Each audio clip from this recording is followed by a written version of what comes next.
En 1870, le gouvernement du Québec a fait ériger le phare du Rocher aux Oiseaux. On y plaça aussi un canon pour guider les vaisseaux partant de Brume. On nomme alors le premier gardien du phare un monsieur Fenelton, dont on ignore le prénom. Cependant, M. Fenelton refuse la charge au dernier moment, en alléguant qu'il a eu une prémonition selon laquelle jamais aucun gardien ne garderait le phare plus de 10 ans sans malheur. C'est un certain M. Guittet qui remplaça le premier gardien et qui se désista lui aussi après 2 années de travail, n'ayant pu s'habituer à la vie d'ermite d'un gardien de phare de l'époque. C'est alors M. Patrick Wallem qui devient le nouveau gardien. Les 7 premières années, tout s'est bien passé. Mais le 8 avril 1880, M. Wallem aperçoit un grand nombre de loups marins aux environs du rocher. Il décide d'aller les chasser. Il est alors accompagné de son fils et de Thomas Thivierge, un ami qui était de passage ce jour-là. À peine les 3 hommes arrivèrent sur la banquise qu'une tempête se leva et les glaces, poussées par la force du vent, s'éloignèrent si vite que les pauvres hommes ne réussirent pas à regagner leur demeure. Le lendemain, M. Thivierge retourne au rocher, les pieds gelés et à moitié mort de froid. Il rapporte à l'inconsolable épouse du gardien que son époux et son fils sont morts pendant la nuit. Quelques mois plus tard, le 25 juillet 1880, M. Charles Chiasson, du Havre aux Maisons, est nommé nouveau gardien du phare. Cette fois, l'accident survint 1 an plus tard. Le 23 août 1881, ses amis Paul Chenel, Jean Turbide et la famille de M. Chenel viennent lui rendre visite et leur hôte décide de leur faire un petit tour guidé des installations. Le groupe parcourt la tour, la bouilloire, les engins et pour finir, il s'approche du canon d'alarme. Les visiteurs prient le gardien de bien vouloir tirer un coup de canon pour voir comment cela faisait.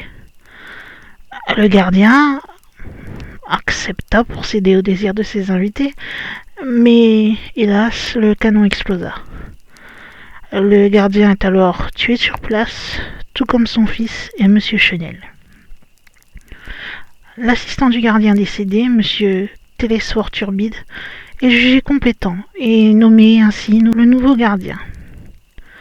Après 10 ans de service sans aucun accident, au début 1891, une nouvelle explosion du canon survient. Cette fois, au moment où le gardien tire pour avertir des bateaux de passage, M. Turbide va alors perdre un bras. Le gardien suivant, M. Pierre Bourque, a fait une chute grave du rocher en septembre 1896. Il est blessé et il décide de démissionner. Le 7 mars 1897, par un temps magnifique, le nouveau gardien, M. Arsène Turbide, son fils Charles et son ami Damien Cormier aperçoivent un troupeau de loups marins dans les alentours et décident aussi d'aller à la chasse sur les glaces. Et tout se répète comme cela s'était passé en 1880. Les chasseurs sont surpris par la tempête et emportés à la dérive. Le jeune Charles Turbide, 17 ans, et Damien Cormier, 60 ans, meurent de froid la première nuit qu'ils passent sur la banquise. Arsène Turbide, après 3 jours et 3 nuits sur la glace, sans aucune nourriture, les pieds gelés, arrive enfin sur terre à la baie Saint-Laurent, mais il meurt à l'hôpital. On nomme immédiatement nouveau gardien, M. Hippolyte Mélençon. Cette fois, il n'a pas fallu attendre longtemps avant que l'accident arrive. L'histoire est banale. Le 12 juin 1897, le canon d'alarme explose et M. Mélençon est grièvement blessé. Après cette 3e explosion du canon, on le remplace par un sifflet à air comprimé. Au début mars 1911, le gardien suivant, Wilfrid Bourque, est allé à la chasse aux loups marins. On a retrouvé son corps inanimé le lendemain. Le gardien suivant, M. Elphège Bourque, neveu du feu gardien Wilfrid, va occuper le poste à l'été 1912.